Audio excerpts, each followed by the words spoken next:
শ্রদ্ধেয় রবীন্দ্রনাথ ঠাকুরের ১৬৫তম জন্মশতবার্ষিকী আমরা পালন করতে চলেছি।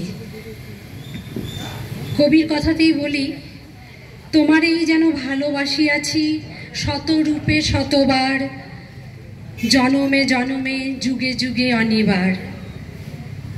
আমরা তার কথাতেই তাকে শ্রদ্ধাঞ্জলি জানাবো। তোমার পায়ের পাতা সবখানে পাতা, কোনখানে রাখব প্রণাম। সত্য মঙ্গল প্রেমময় তুমি, ধ্রুবজ্যোতি তুমি অন্ধকারে।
নমস্কার।